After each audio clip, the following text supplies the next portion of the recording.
They told the world Africa had no history.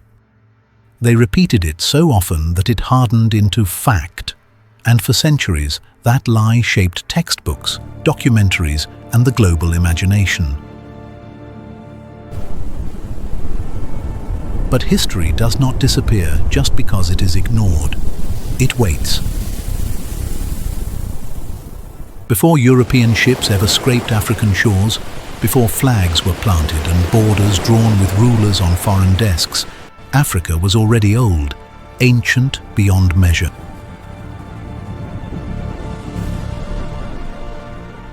Its civilizations had risen, flourished, traded, governed, and recorded their worlds, while much of Europe was still emerging from tribal fragmentation.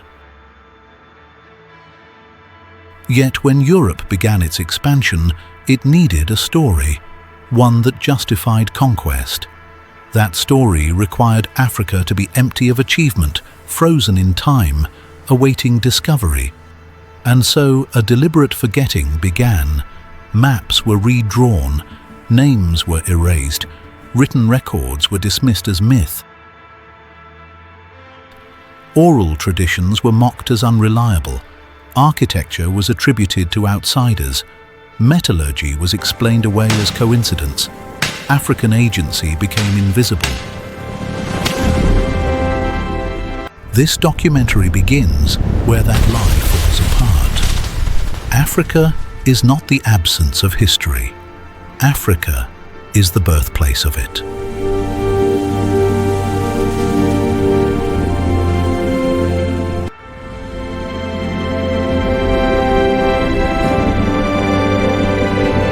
Long before colonization, Africa was home to some of the most sophisticated civilizations the world has ever known.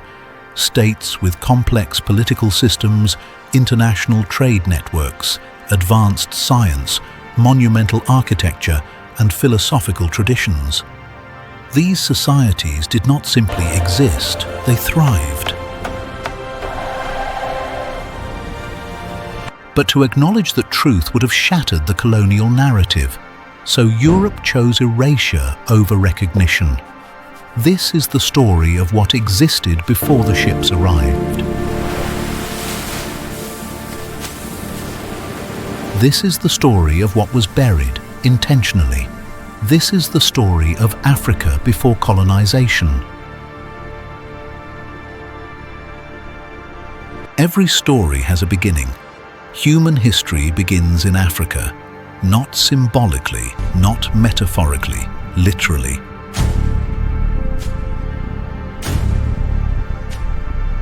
Africa is where humanity first stood upright, first shaped tools, first mastered fire, first spoke language, and first imagined meaning beyond survival. Long before the pyramids, before cities, before writing, Africa was already shaping the human journey. And when civilization emerged, it did not bypass the continent. In the Nile Valley, one of the world's earliest and most influential civilizations arose, Kemet, known today as ancient Egypt. But Egypt was not an anomaly detached from Africa. It was deeply African in origin, culture, and population. Its religious beliefs, cosmology, art styles, and governance bore unmistakable ties to Nubia and the broader African world.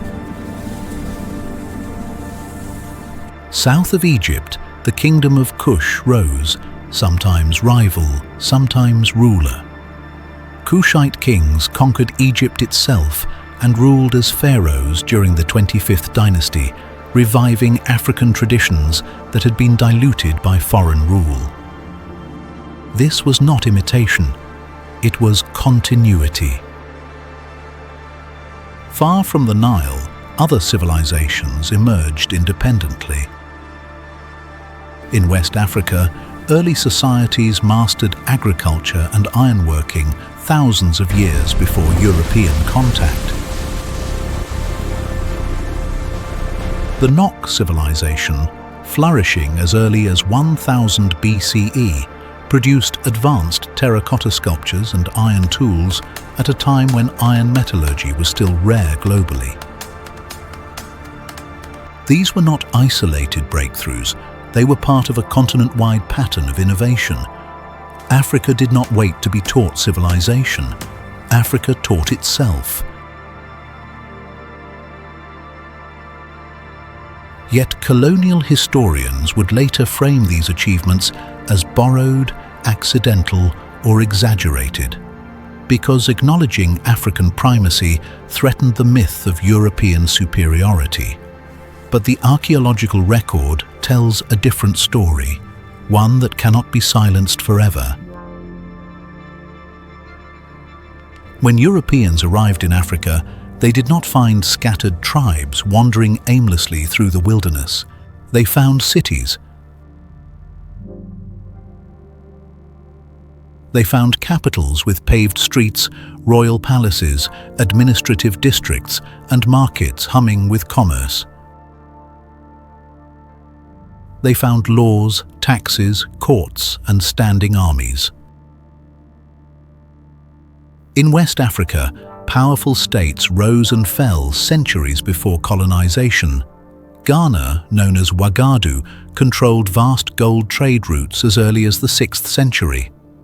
Its wealth astonished Arab chroniclers, who described kings adorned in gold, commanding armies of tens of thousands. After Ghana came Mali. Under Mansa Musa, Mali became one of the richest empires the world has ever known.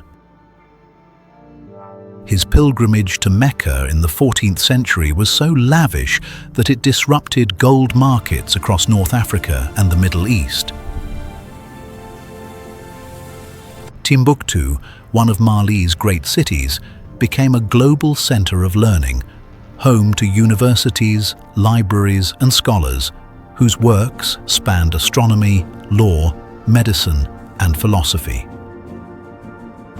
These manuscripts still exist today, thousands of them, quietly defying the lie that Africa had no written knowledge. Further east, Great Zimbabwe rose in stone. Built without mortar, its massive walls and towers still stand, evidence of architectural genius and centralized authority. Yet European settlers refused to believe Africans built it. They invented myths of Phoenicians and lost white civilizations rather than accept African achievement. Because to accept the truth would have meant admitting Africa was never inferior. Africa was not isolated from the world, it was connected to it. Long before the Atlantic slave trade, Africa was a central player in global commerce. Gold from West Africa fueled Mediterranean economies. Salt from the Sahara sustained entire empires. Ivory, leather, textiles and knowledge flowed across continents.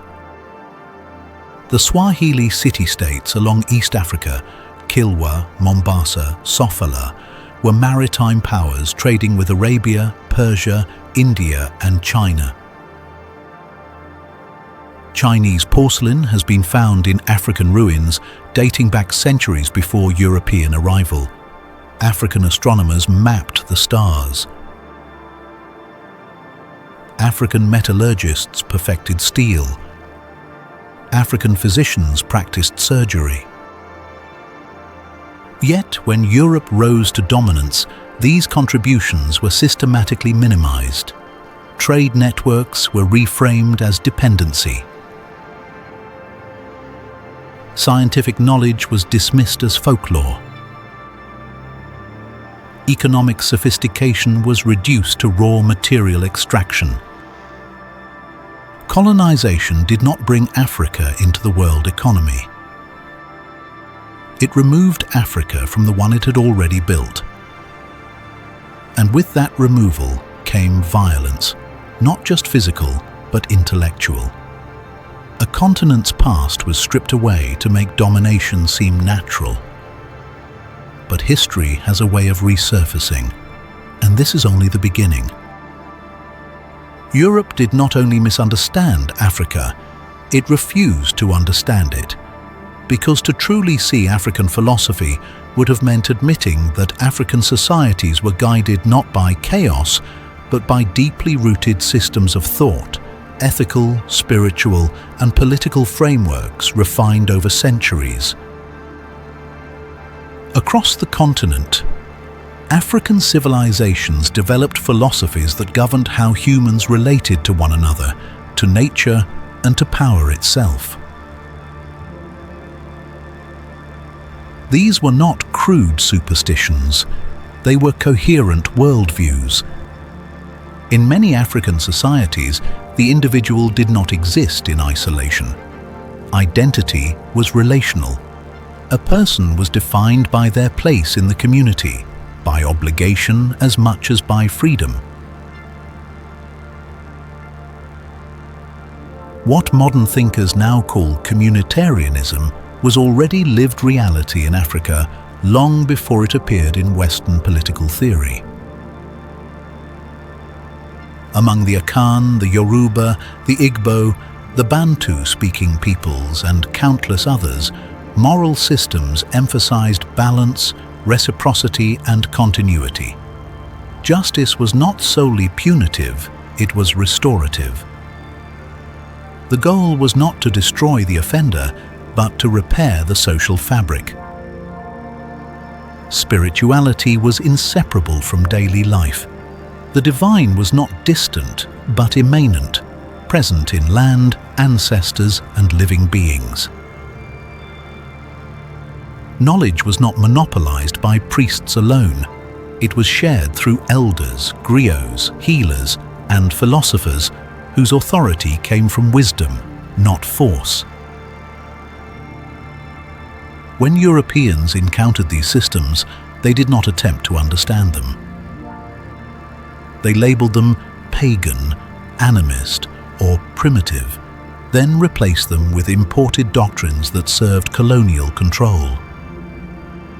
But African philosophy was never absent, it was deliberately silenced. The myth of Africa without governance is one of colonialism's most persistent lies. Before colonization, African societies experimented with nearly every form of political organization known to humanity: centralized empires, federations, city-states, constitutional monarchies, and participatory democracies. In the Kingdom of Benin, power was structured through a complex bureaucracy.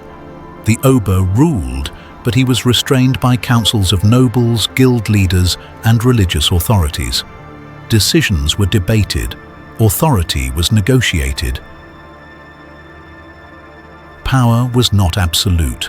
Among the Igbo of present-day Nigeria, governance was radically decentralized. There were no kings. Instead, councils of elders, age grades, women's assemblies, and religious leaders collectively governed society. This was democracy, not in theory, but in daily practice. The Oromo of East Africa developed the Gadar system, a sophisticated age-based political structure where leadership rotated every 8 years. Power was temporary, accountable, and bound by law. Few European systems of the same era could claim such balance. Yet colonial administrators dismissed these systems as disorder. Why? Because acknowledging African governance would undermine the justification for imposing foreign rule. Colonization did not bring order to Africa. It replaced functioning systems with extractive ones. Africa was not conquered because it was weak. It was conquered because Europe arrived with industrial weaponry, and because African resistance has been systematically erased from memory. Before colonization, African states waged war with strategy, intelligence, and discipline. Armies were organized, trained, and supplied through centralized logistics. Fortifications were engineered. Diplomacy often preceded conflict. The Zulu military reforms under Shaka revolutionized warfare in southern Africa, creating highly disciplined regiments and tactical formations that defeated far larger forces. In West Africa, the cavalry armies of Mali and Songhai dominated vast territories supported by armor, communication networks, and intelligence systems. African leaders understood terrain, psychology, and supply lines. Warfare was not constant brutality, it was calculated, regulated, and often constrained by ritual and law. When Europeans later wrote history, they portrayed African resistance as futile uprisings rather than coordinated campaigns. Victories were minimized, defeats were exaggerated. But the truth remains, Africa fought back, fiercely. The most dangerous weapon of colonization was not the gun, it was the narrative. Europe did not simply conquer African land, it conquered African memory. Explorers, missionaries, and colonial officials wrote accounts that described Africa as timeless, static, and backward. These texts became sources. These sources became textbooks. Complex societies were reduced to tribes, cities were reduced to villages, philosophies were reduced to superstition. African achievements were either ignored or credited to outsiders, Arabs, Phoenicians, or imaginary lost civilizations. Because the idea that Africans could build greatness on their own was unacceptable to colonial ideology. This narrative served a purpose. If Africa had no past, then Europe had no guilt. If Africa had no systems, then colonization was civilizing. If Africa had no history, then resistance was meaningless. But history cannot be erased forever. It survives in stone, in manuscripts, in oral traditions, and in the quiet resilience of African societies that endured despite everything. And in the next chapters, we confront the moment when Europe arrived, not as teacher, but as disruptor. Europe did not arrive in Africa as a conqueror. At first, it arrived as a guest. Early contact between Africa and Europe was cautious, negotiated, and often equal. African rulers controlled access to their lands and dictated the terms of trade. European merchants did not march inland. They waited along the coast, dependent on African intermediaries. African kingdoms were not ignorant of Europe. They understood its politics, its goods, and its ambitions. They signed treaties, exchanged ambassadors, and converted some rulers to Christianity, not out of submission, but strategy. The Kingdom of Congo maintained diplomatic relations with Portugal in the 15th century. Its kings read and wrote letters in Portuguese. They sent students to Europe. They debated theology and governance as peers. But Europe's intentions were shifting. What began as trade, gold, ivory, pepper, slowly transformed into something far darker. The demand for labor in the Americas exploded, and Africa became the target. This shift was not accidental, it was calculated, and Africa could not yet see the scale of what was coming. The transatlantic slave trade did not begin with chaos. It began with contracts. European traders relied on existing African political structures, exploiting rivalries and tensions to extract captives. Some African elites participated, believing they could control the process or limit its damage. They were wrong. The scale soon spiraled beyond anything Africa had ever faced. Entire regions were destabilized, societies reorganized around warfare and raiding. Trust between communities collapsed. But Europe would later tell the story as if Africans sold themselves. This narrative ignores the reality. The trade was driven by European demand, European shipping, European finance, and European plantations. Without Europe's insatiable hunger for profit, the system would not have existed. Africa paid the price. Millions were taken. Millions more died resisting, fleeing, or being hunted. Knowledge was lost. Crafts disappeared. Generations vanished. This was not just human loss, it was civilizational trauma. As the slave trade intensified, African states weakened. Empires that had once controlled trade routes now fought to survive. Economies shifted from production to extraction. Political authority fractured under pressure. The Kingdom of Congo, once a powerful centralized state, collapsed into civil war, fueled by European interference. Songhai fell after a Moroccan invasion armed with European firearms. Coastal societies were transformed into intermediaries for foreign powers. Europe did not simply exploit Africa's weakness, it helped create it. By the time formal colonization began in the 19th century, many African societies were already bleeding, exhausted by centuries of violence and loss. Europe would later claim Africa was failing, but it never asked who pushed it to the edge. When Europe finally moved inland, it did not conquer blindly. It planned. At the Berlin Conference of 1884 to 1885, European powers carved Africa into colonies with rulers and pens.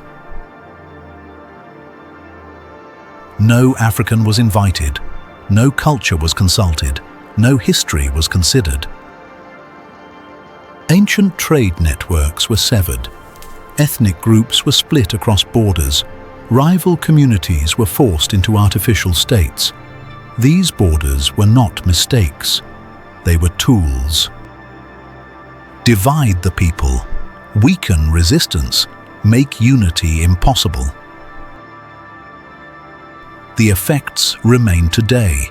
Conflict, instability, and fractured identities blamed on Africa itself rather than on the system imposed upon it.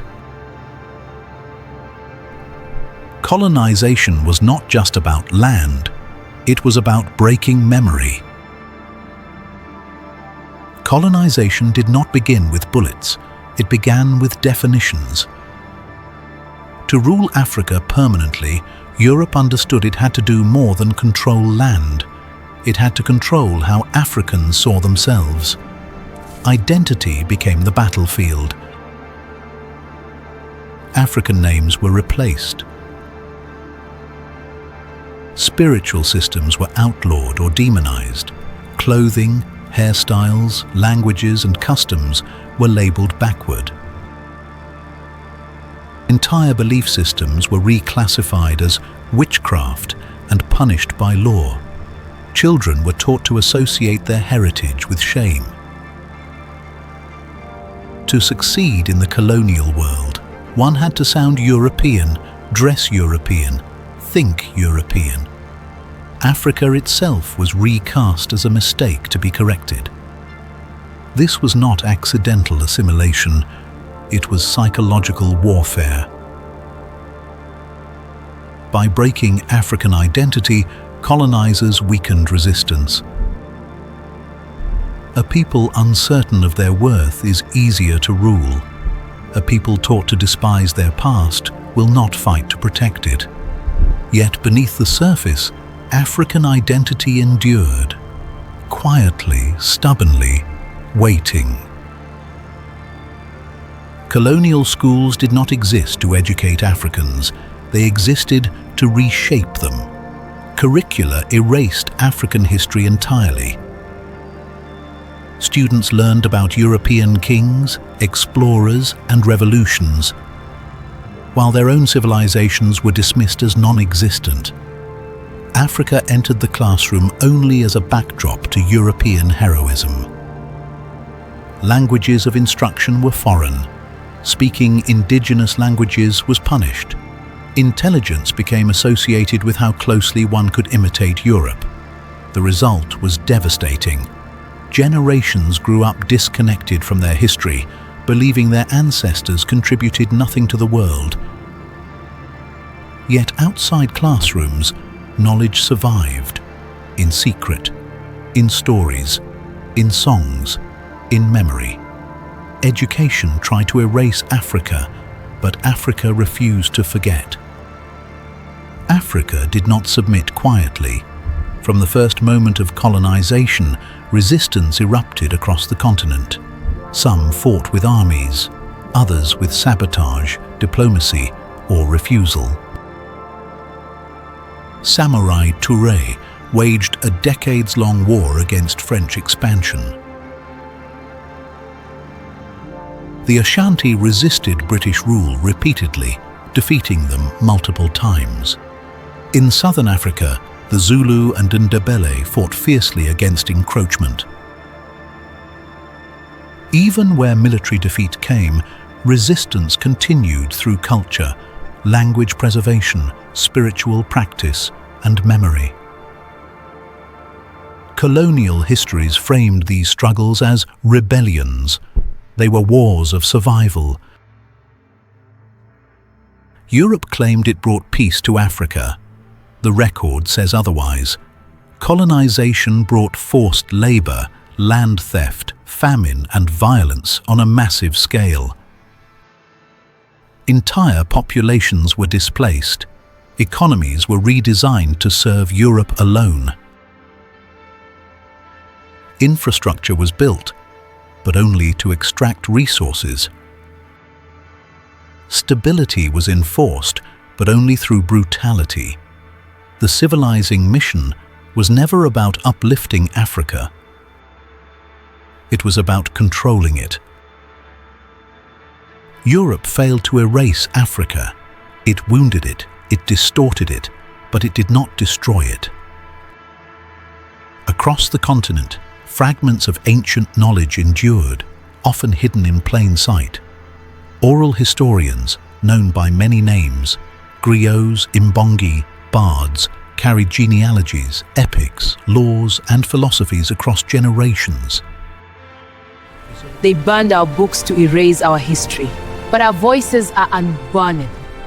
Spiritual systems adapted rather than vanished. Traditional medicine continued to heal millions where colonial healthcare never reached. Agricultural knowledge, crop rotation, soil management, climate adaptation outlasted imported systems that frequently failed. Even languages survived. Despite relentless pressure, Africa remains home to over 2,000 languages, each carrying unique worldviews, histories, and philosophies. What colonization tried to erase did not disappear, it waited. When colonial rule formally ended, freedom did not fully arrive. New flags were raised, new anthems were sung, but the structures of colonization remained intact. Borders drawn to divide persisted. Economies designed for extraction were left unchanged. Africa leaders inherited systems never meant to serve their people, and so independence came with contradiction: political sovereignty without economic freedom, national identity without historical grounding. The colonial lie survived independence. Africa was told it was still developing, still catching up, still defined by lack. But what was missing was not capability, it was stolen continuity. Today, something is shifting. Archaeologists are uncovering cities once denied. Scholars are translating manuscripts long ignored. Africans are questioning what they were taught and why. The past is returning. This reclamation is not about nostalgia, it is about accuracy. About restoring Africa to its rightful place in human history, not as a footnote, but as a foundation. To reclaim the past is to challenge the present. Because a people who know their history cannot be easily controlled, and that is why this history was buried. Africa was never empty. Africa was never primitive. Africa was never waiting to be saved. It was silenced. This documentary is not about romanticizing the past. African civilizations had flaws, conflicts, and contradictions, like all human societies, but they were real, they were complex, and they mattered. To erase Africa's past was to justify its exploitation. To recover it is to restore dignity. History does not belong to the powerful alone. It belongs to those who remember. And Africa remembers. Thank you for watching. If you enjoyed this journey through history, don't forget to like the video, subscribe to the channel, and turn on notifications so you never miss a new discovery. Share your thoughts in the comments and join us as we explore history without borders.